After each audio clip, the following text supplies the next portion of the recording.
गुरुर्ब्रह्मा गुरुर्विष्णु गुरुर्देवो महेश्वरा गुरुर्साक्षात् परब्रह्म तस्मै श्री गुरुवे नमः।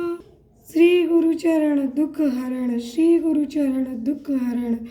करिपूरि घोरं करुणावतारं संसारि सारं भुजगेन्द्रहारं सदा वसन्तं हृदयारविन्दे भवं भवानी सहितां नमामि नमामि। ओम नमः शिवाय। शिवजी सदा सहाय। ओम नमः शिवाय। गुरुजी सदा सहाय। शिवजी के 12 ज्योतिर्लिंगावतारों का सविस्तार वर्णन।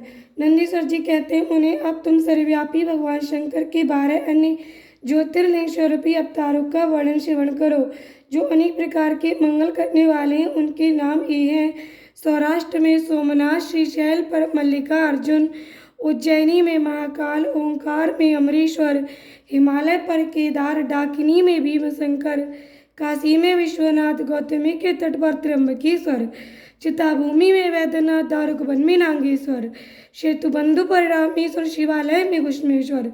उन्हें परमात्मा शंभु के यही वे 12 अवतार हैं। ये दर्शन स्पर्श करने से मनुष्यों को सब प्रकार का आनंद प्रदान करते हैं। उनमें पहला अवतार सोमनाथ का है। ये चंद्रमा के दुख का विनाश करने वाला है। इनका पूजन करने से क्षय और कुष्ठ आदि रोगों का नाश हो जाता है। ये सोमेश्वर नामक शिवावतार सौराष्ट्र नामक पावन प्रदेश में लिंग रूप से स्थित है। पूर्व काल में चंद्रमा ने इनकी पूजा की थी। वहीं संपूर्ण पापों का विनाश करने वाला एक चंद्रकुंड है, जिसमें स्नान करने से बुद्धिमान मनुष्य संपूर्ण रोगों से मुक्त हो जाता है। परमात्मा शिव के सोमेश्वर नामक महालिंग का दर्शन करने से मनुष्य पाप से छूट जाता है और उसे भोग और मोक्ष सुलभ हो जाते हैं। तात शंकर जी का मल्लिकार्जुन नामक दूसरा अवतार श्रीशैल पर हुआ। वह भक्तों को अभिष्ट फल प्रदान करने वाला है। उन्हें भगवान से परम प्रसन्नता पूर्वक अपने निवासभूत कैलाशगिरी से लिंग रूप में श्रीशैल पर पधारे। पुत्र प्राप्ति के लिए इनकी स्तुति की जाती है। उन्हें ये जो दूसरा ज्योतिर्लिंग है, वह दर्शन और पूजन करने से महासुखकारक होता है और अंत में मुक्ति भी प्रदान करा देता है। इसमें तनिक भी संशय नहीं है। तात शंकर जी का महाकाल नामक तीसरा अवतार उज्जैनी नगरी में हुआ। वह अपने भक्तों की रक्षा करने वाला है। एक बार रत्नमाल निवासी दूसरा नामक असुर, जो वैदिक धर्म का विनाशक, विप्रद्रोही तथा सब कुछ नष्ट करने वाला था, उज्जैनी में जा पहुंचा। तब वेद नामक ब्राह्मण के पुत्र ने शिवजी का ध्यान किया। फिर तो शंकर जी ने तुरंत ही प्रकट होकर हुंकार द्वारा उस असुर को भस्म कर दिया। तत्पश्चात अपने भक्तों को सर्वथा पालन करने वाले शिव देवताओं की प्रार्थना करने पर महाकाल नामक ज्योतिर्लिंग स्वरूप से वहीं प्रतिष्ठित हो गए। इन महाकाल नामक लिंग का प्रयत्न पूर्वक दर्शन और पूजन करने से मनुष्य की सारी कामनाएं पूर्ण हो जाती हैं और अंत में उसे परम गति प्राप्त होती है। परम आत्मबल से संपन्न परमेश्वर समूह ने भक्तों को अभिष्ट फल प्रदान करने वाला ओंकार नामक चौथा अवतार धारण किया। उन्हें विंध्यगिरी ने भक्तिपूर्वक विधि विधान से शिवजी का पार्थिव लिंग स्थापित किया। उस लिंग से विंध्य का मनोरथ पूर्ण करने वाले महादेव प्रकट हुए। तब देवताओं की प्रार्थना करने पर भुक्ति मुक्ति के प्रदाता भक्तवत्सल लिंग रूपी शंकर दो रूपों में विभक्त हो गए। मुनीश्वर उनमें एक भाग ओंकार में ओंकारेश्वर नामक उत्तम लिंग के रूप में प्रतिष्ठित हुआ और दूसरा पार्थिव लिंग परमेश्वर नाम से प्रसिद्ध हुआ। उन्हें इन दोनों में जिस किसी का भी दर्शन पूजन किया जाए, उसे भक्तों की अभिलाषा पूर्ण करने वाला समझना चाहिए। महामुने, इस प्रकार मैंने तुम्हें इन दोनों महादेवी ज्योतिर्लिंगों का वर्णन सुना दिया। परमात्मा शिव के 5वें अवतार का नाम है केदारेश। वह केदार में ज्योतिर्लिंग रूप से स्थित है।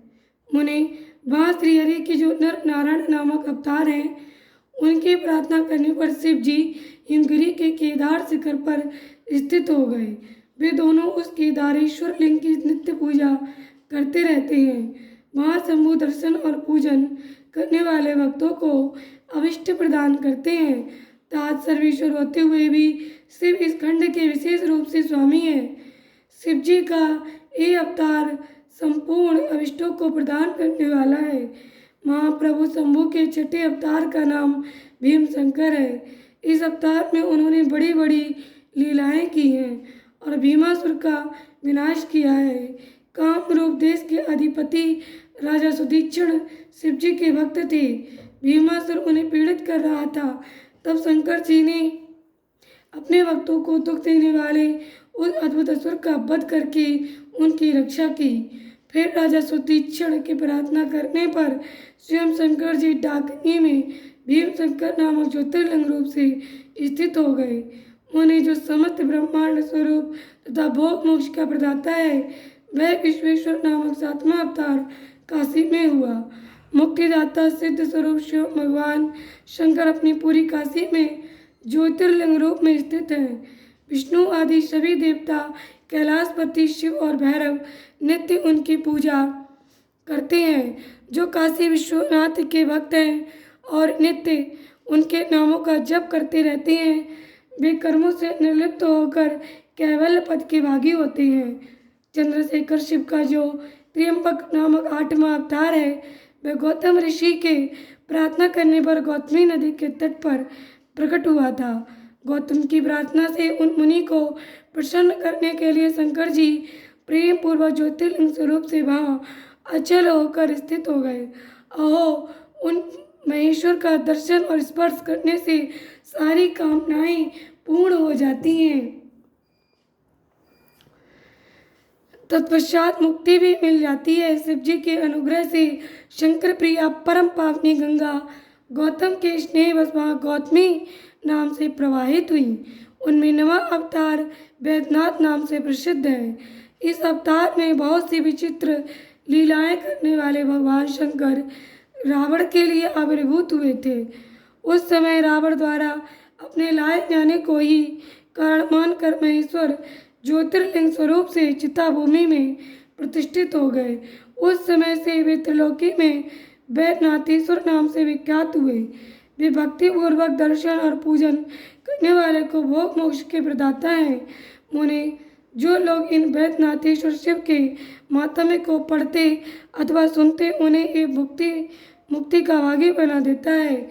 दसवां नागेश्वर अवतार कहलाता है। ये अपने भक्तों की रक्षा के लिए प्रादुर्भाव हुआ था। ये सदा दुष्टों को दंड देता रहता है। इस अवतार में शिव जी ने दारुक नामक राक्षस को, जो धर्म घाती था, मार कर वैश्यों के स्वामी अपने सुप्रिय नामक भक्त की रक्षा की थी।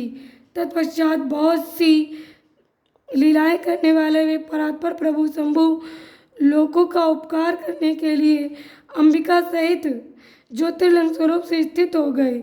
उन्हें नागेश्वर नामक उस शिवलिंग का दर्शन तथा अर्चन करने से राशि के राशि महान पातक तुरंत विनष्ट हो जाते हैं। मुने, शिव जी का 11वां अवतार रामेश्वर अवतार कहलाता है।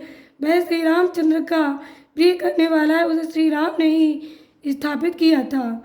जिन भक्त वत्सल शंकर ने परम प्रसन्न होकर श्री राम को प्रेम पूर्वक विजय का वरदान दिया, वे ही लिंग रूप में आविर्भूत हुए।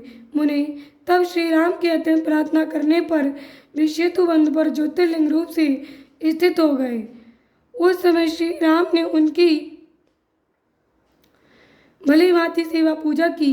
रामेश्वर की अद्भुत महिमा की भूतल पर किसी से तुलना नहीं की जा सकती। ये सर्वथा मुक्ति की प्रदायिनी तथा भक्तों की कामना पूर्ण करने वाली है। जो मनो स्नान कराएगा वह जीवन मुक्त ही है। जो मनो सद्भक्ति पूर्वक रामेश्वर लिंग को गंगा जल से स्नान कराएगा वह जीवन मुक्त ही है। वह इस लोक में जो देवताओं के लिए भी दुर्लभ है, ऐसे संपूर्ण भोगों को भोगने के लिए पश्चात परम ज्ञान को प्राप्त होगा। फिर उसे केवल मोक्ष मिल जाएगा। घुस्मेश्वर अवतार शंकर जी का 12वां अवतार है। वह नाना प्रकार की लीलाओं का कर्ता, भक्त वत्सल तथा घुस्मा को आनंद देने वाला है। मुने, घुस्मा का प्रिय करने के लिए भगवान शंकर दक्षिण दिशा में स्थित देवशैल के निकटवर्ती एक सरोवर में प्रकट हुए। मुनि गुस्मा के पुत्र को सुधेया ने मार डाला था। उसे जीवित करने के लिए गुस्मा ने शिवजी की आराधना की। तब उनकी भक्ति से संतुष्ट होकर भक्त वत्सल शंभु ने उनके पुत्र को बचा लिया। तदंतर कामनाओं के पूरक शंभु गुस्मा की प्रार्थना से उस तड़ाग में ज्योतिर्लिंग रूप से स्थित हो गए। उस समय उनका नाम घुस्मेश्वर हुआ। जो मनुष्य शिवलिंग का भक्तिपूर्वक दर्शन तथा पूजन करता है वह इस लोक में संपूर्ण सुखों को भोग कर अंत में मुक्ति लाभ करता है। सनत कुमार जी कहते इस प्रकार मैंने तुमसे इस 12 ज्योतिर्लिंगों का वर्णन किया। ये सभी भोग और मोक्ष के प्रदाता हैं। जो मनुष्य ज्योतिर्लिंगों की इस कथा को पढ़ता अथवा सुनता है वह संपूर्ण पापों से मुक्त हो जाता है तथा भोग मोक्ष को प्राप्त करता है। इस प्रकार मैंने इस सतरुद्र नाम की संहिता का वर्णन कर दिया। इस शिव के 100 अवतारों की उत्तम कीर्ति से संपन्न तथा संपूर्ण अभिष्ट फलों को देने वाली है। जो मनुष्य इसे नित्य समाहित चित्त से पढ़ता अथवा सुनता है उसकी सारी लालसाएं पूर्ण हो जाती हैं और अंत में उसे निश्चय ही मुक्ति मिल जाती है। जय गुरु जी। शुक्राना गुरु जी। अनंतम अनंतम शुक्राना। ओम नमः शिवाय। शिव जी सदा सहाय। ओम नमः शिवाय। गुरु जी सदा सहाय। संगत जी आज का हमारा ये अध्याय यहीं पर संपूर्ण हुआ। आप और आपका परिवार सदस्य सुखी समृद्ध रहे। अगर आपने चैनल को अभी तक सब्सक्राइब नहीं किया है तो गुरु जी के प्यारे शिवा शिव मोटिवेशन चैनल को सब्सक्राइब कीजिए, लाइक कीजिए और सभी संगत परिवार को शेयर कीजिए ताकि सभी संगत परिवार इसी महापुराण की कथा का श्रवण कर पाए। संगत जी इस चैनल पर गुरु जी की आज्ञा उनकी कृपा से ही ये कथा प्रारंभ हुई और निरंतर चल रही है, निरंतर चलती रहेगी।